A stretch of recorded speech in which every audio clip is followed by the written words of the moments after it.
Hi friends, வணக்கம். நம்ம இந்த வீடியோவில் வந்து பார்க்க போகிறது இல்லைன்னா சிக்கன் 65 வந்து எப்படி செய்யலாம்னு பார்க்க போகிறோம். இது வந்து குழந்தைங்களுக்கும் ரொம்ப பிடிக்கும். அதனால் அதை வந்து நல்ல வாசனையாக டேஸ்டியாக எப்படி செய்யலாம் அப்படிங்கிறத பார்க்கலாம். முதல்ல அதுக்கு தேவையான பொருட்களை பார்த்துடலாம். நான் வந்து சிக்கன் வந்து எடுத்து லெக் பீஸ் எல்லாமே சேர்த்து கழுவி எடுத்து வச்சுருக்கேன். அப்புறம் மஞ்சத்தூள், அதுக்கப்புறம் கரம் மசாலா பொடி கொஞ்சம் எடுத்து வச்சுருக்கேன். அதுக்கப்புறம் பார்த்திங்கன்னா இஞ்சி பூண்டு பேஸ்ட்டு, ஒரு சின்ன லெமன் வந்து எடுத்து கட் பண்ணி வச்சுருக்கேன். இதில் வந்து தேவையான அளவு மட்டும் நம்ம பிழிஞ்சு விட்டுக்கிட போகிறோம். அதுக்கப்புறம் வந்து கொஞ்சம் ஒரு அரை டேபிள் ஸ்பூன் அளவுக்கு மல்லித்தூள், தேவையான அளவு உப்பு எடுத்து வச்சுருக்கேன். அப்புறம் மிளகாய் தூள் வந்து ஒரு டேபிள் ஸ்பூனுக்கும் கொஞ்சம் கம்மியாக 3/4 டேபிள் ஸ்பூன் வச்சுக்கோங்க. 3/4 டேபிள் ஸ்பூன் எடுத்து வச்சுருக்கேன். அப்புறம் மல்லித்தலை வந்து கொஞ்சமாக எடுத்துருக்கேன். கருவேப்பிலையும் கொஞ்சமாக எடுத்து இதை மாதிரி சின்னதாக வந்து கட் பண்ணி வச்சுருக்கேன். இதில் வந்து நீங்கள் மல்லித்தலையும் கருவேப்பிலையும் சேர்த்து செஞ்சு பாருங்கள், நல்ல சூப்பர் வாசனையாக இருக்கும். இப்போ வந்து இதை ஃபஸ்ட்டு வந்து நம்ம எப்படி மிக்ஸ் பண்ணிடலான்னு பார்த்துடலாம். முதல்ல இதில் வந்து மஞ்சத்தூள் சேர்த்துக்கோங்க. நான்வெஜ் செய்யும்போது மஞ்சத்தூள் வந்து கொஞ்சம் அதிகப்படியாகவே சேர்த்துக்கோங்க. அதுக்கப்புறம் வந்து கரம் மசாலா பொடி,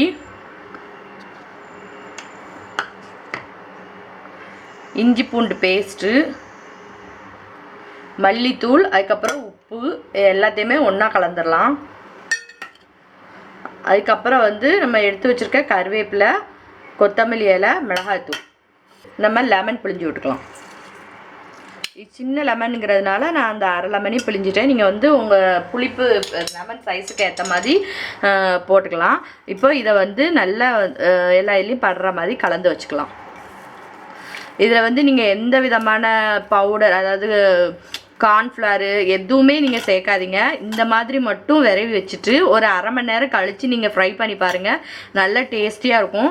அது மாதிரி கடலை எண்ணெயில் நீங்கள் வந்து ஃப்ரை பண்ணும்போது பண்ணி பாருங்கள், இன்னும் டேஸ்ட் வந்து செமையாக இருக்கும். இது வந்து நல்ல இந்த பொரிக்கும் போது இது உதிருமோ அப்படின்னு நீங்கள் நினச்சா கூட நம்ம இதை மேக்னேட் பண்ணி வச்சுருக்கிறதுலையே வந்து உங்களுக்கு நல்ல வாசனை வந்து இறங்கியிருக்கும். நீங்கள் இப்போ இதை கடலை எண்ணெயில் பொரிக்கும் போது இன்னும் செம வாசனையாக இருக்கும். இப்போ வந்து இதை ஒரு அரை மணி நேரம் கழித்து பொரிச்சு எடுக்கலாம். இப்போ வந்து நம்ம ஒரு கடாயில் எண்ணெய் வச்சாச்சு, அது நல்லா ஹீட் ஆகிடுச்சு. இப்போ நம்ம அதை பொரிச்சு எடுத்துடலாம் சிக்கனை.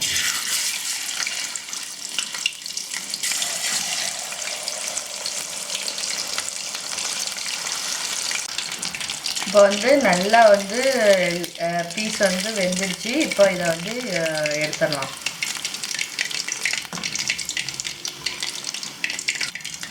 இதில் வந்து நம்ம போட்டிருக்க வந்து கொத்தமல்லி இலை, கருவேப்பிலை எல்லாமே வந்து உதிர்ந்து எண்ணெயில் போனாலுமே அதோட ஃப்ளேவர் வந்து நல்லா வந்து இதில் இறங்கியிருக்கும், நல்ல டேஸ்டியாக இருக்கும்.